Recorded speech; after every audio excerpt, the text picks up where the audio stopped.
North India वालों को लगता है ना शिवाजी हमने इज्जत तो दे ही दिया, जबकि रियल में केवल इनका ये नाम है। एक उतने बड़े महान योद्धा के लिए डायरेक्ट केवल नाम लेना अपमानजनक हो जाता है। अब डबल जी तो लगाएगा नहीं, शिवाजी जी, इसलिए देखिएगा शिवाजी महाराज बोलते हैं लोग। शरद खेलकर आप शिवाजी का रोल प्ले कर रहे हैं। छत्रपती शिवाजी। हाँ, Chhatrapati Shivaji. I am sorry.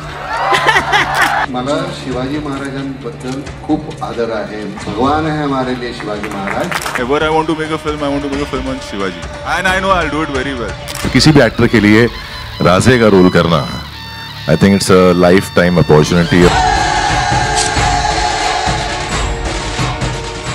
Chhatrapati Shivaji Maharaj, जिन्हें हम भगवान की तरह पूजते हैं, जिनके लिए हर मराठा पागल है, क्योंकि हर मराठा का श्वास है छत्रपति शिवाजी महाराज। और तो और पूरे महाराष्ट्र के साथ साथ भारत देश की शान है छत्रपति शिवाजी महाराज। बहुत ही ईमानदारी से और दिल पर हाथ रख के बोल रहा हूँ, मैंने बहुत सारी वीडियोस बनाए, लेकिन आज बीइंग अ मराठी मानुस वीडियो बनाने के लिए मुझे गर्व महसूस हो रहा है, क्योंकि आज मैं वो टॉपिक छेड़ने वाला हूँ जिसके लिए आप सब उत्सुक हैं। एंड इसी टॉपिक से महाराष्ट्र का पैन इंडिया विजन भी क्लियर होगा कि कैसे मराठी सिनेमा भी पैन इंडिया तक पहुंच सकता है। तो भाइयों और उनकी बहनों, आपने इस वीडियो पर क्लिक किया तो प्लीज पूरा देखना, और अगर वीडियो अच्छा लगे तो ही सब्सक्राइब करना। देखो यार, एक बात तो सोचने जैसे है, जिन छत्रपति शिवाजी महाराज को हम इतना मानते हैं, इतना पूजते हैं, क्या उन पर एक पैन इंडिया मूवी नहीं बन सकती जिसको हम देखने के बाद उसे भी बाहुबली की तरह ही सेलिब्रेट करें? क्योंकि बाहुबली एक फिक्शनल स्टोरी होने के बावजूद भी हमने उसको इस तरीके से सेलिब्रेट किया जैसे मानो पूरे इंडियन सिनेमा में ऐसी मूवी बनी ही नहीं। इसके पीछे मूवी की स्टोरी तो थी ही, लेकिन साथ में था एस.एस. राजामौली का प्रेजेंट करने का तरीका, जो हमें इतना रियलिस्टिक फील देता है कि हम सीधा मूवी से कनेक्ट हो पाते हैं। और जरा सोचो, अगर एक फिक्शनल स्टोरी के साथ वो ऐसा कर सकते हैं तो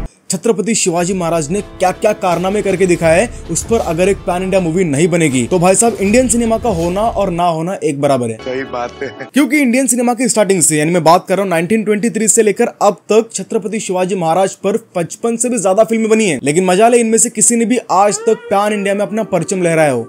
किसी ने नहीं। जबकि इनमें से बहुत सारी फिल्में वेल डिजर्विंग थी, लाइक हर हर महादेव, मी शिवाजीराजे भोसले बोलतोय, पावन खिंड, फतेह शिकस्त, शेर शिवराज। इनमें से मी शिवाजीराजे भोसले को छोड़ दे तो बाकी सारी फिल्में तो अभी अभी रिसेंटली आई है, जो कि पूरे पैन इंडिया में चलना डिजर्व करती थी, लेकिन नहीं कर पाई due to lack of pan India vision. अब देखो, मैं तुमको अगर एग्जाम्पल दूं पैन इंडिया विजन का, तो रिसेंटली नितेश तिवारी की रामायण बन रही है, 2 पार्ट्स में बन रही है, और 830 करोड़ का इसका बजट है भाई साहब। और इसकी मार्केटिंग स्ट्रेटेजी देखो, इसमें रणबीर कपूर को कास्ट कर लिया गया है, लेकिन नितेश तिवारी जो इस पर मेहनत कर रहे हैं भाई साहब, जिस प्रकार से इसके विजुअल इफेक्ट्स पर काम कर रहे हैं और जिस हिसाब से ये लोग इंटरनेशनल हेल्प ले रहे हैं, इससे बोलते हैं पैन इंडिया विजन। अब तुम लोग ही मुझे बताओ, ऐसी कौन सी मराठी फिल्म है जिसने ऐसा विजन सेट किया है? अब इसके पीछे क्या रीजन है, मराठी इंडस्ट्री क्यों ग्रो नहीं हो पा रही है, और क्या वो मेन रीजन है मराठी इंडस्ट्री के डाउनफॉल का, इस वीडियो में मैंने बताया है। ये वीडियो हमारे चैनल का हाईएस्ट वॉच्ड वीडियो है, जो लगभग अभी 60,000 व्यूज क्रॉस करेगा। अब बात करते हैं the Maratha pan India vision कैसे बन सकता है। अब इस बात से तो आप लोग भी एग्री करोगे, जितनी फिल्में हमारी शोभा पर आज तक बनी है, उन्होंने पब्लिक में उस लेवल का क्रेज सेट नहीं किया जितना एक्चुअल में उसे चाहिए, और खास करके तब जब इसे किसी मराठी एक्टर ने पोर्ट्रे किया हो। ड्यू टू लैक ऑफ स्टारगिरी,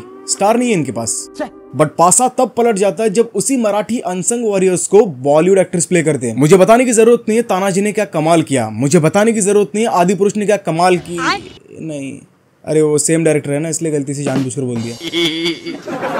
और अभी 14 फेब को आने वाली है छावा, और छावा में छत्रपति संभाजी राजे का कैरेक्टर किसने प्ले किया है मुझे बताने की जरूरत नहीं भावा, क्योंकि सबको पता है इस बार विकी कौशल लहराएगा भगवा। जबकि रिसेंटली एक मराठी मूवी संभाजी राजे पर ऑलरेडी आ चुकी है, और फन फैक्ट है कि उसे भी एक बॉलीवुड एक्टर ने ही पोर्ट्रे किया है। अब बताओ, मराठी इंडस्ट्री में कोई स्टार होता तो क्या वो पोर्ट्रे नहीं करता? एक और फन फैक्ट तो ये है कि तानाजी हो या फिर छावा, इसके डायरेक्टर्स मराठी और एक्टर्स हिंदी, और तो और ये मराठी मूवीज हिंदी एक्टर को लेकर पहले बनती है हिंदी में, उसके बाद डब होती है मराठी में, जबकि उसका उल्टा होना चाहिए, मराठी में बननी चाहिए और हिंदी में डब होकर मार्केट में जानी चाहिए। बात तो सही है। Like every South Indian movie. अब ऐसा क्यों हो रहा है? Same reason, lack of star. इसलिए तो इनको पैन इंडिया मूवी बनाने के लिए अदर इंडस्ट्री के एक्टर्स पर डिपेंड करना पड़ रहा है। लो तुम ही बताओ, एक तरफ है चिन्मय मांडलेकर छत्रपति शिवाजी महाराज, एक तरफ है अक्षय कुमार, कौन अच्छा लग रहा है? और जो अक्षय कुमार की मूवी आ रही है छत्रपति शिवाजी महाराज के ऊपर, वेड़ात मराठी वीर दौड़ले 7, जिसको महेश मांजरेकर से डायरेक्ट कर रहे हैं, इसका क्या हुआ, इसके बारे में कुछ अपडेट या फिर ये बंद हो चुकी है?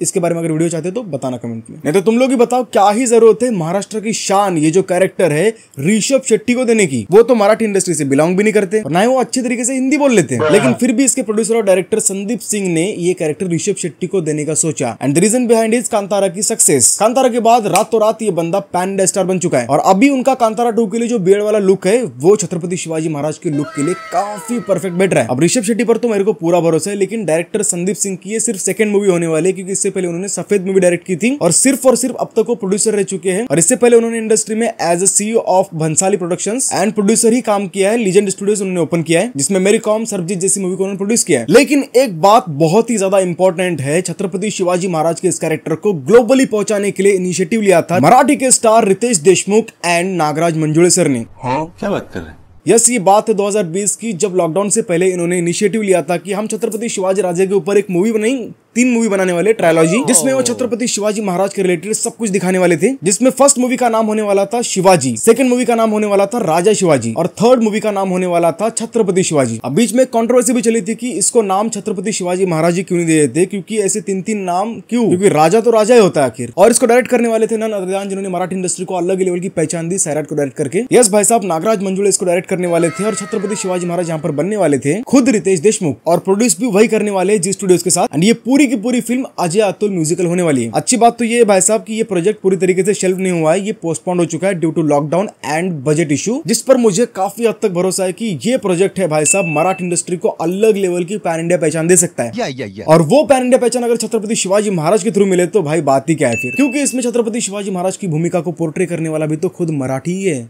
रितेश भाऊ। तो भाई ये था आपके अज्जू भाई का ड्रीम, जो चाहता है कि मराठी इंडस्ट्री को एक अलग लेवल की पहचान मिले। अगर आप भी चाहते हो तो कमेंट में जरूर बताना कि मराठा पैन इंडिया विजन जो मैंने बताया वो सही है कि नहीं, और छत्रपति शिवाजी महाराज पर एक बड़ी वाली लाइक बाहुबली मूवी आप देखना चाहते हो तो प्लीज डू कमेंट्स, प्लीज यारो कमेंट करो। और अगर ये वीडियो पसंद है तो कुछ नहीं करना आपको, do like share and subscribe. मिलता हूँ अगली वीडियो में, मैं हूँ अजय कुमार, बाय।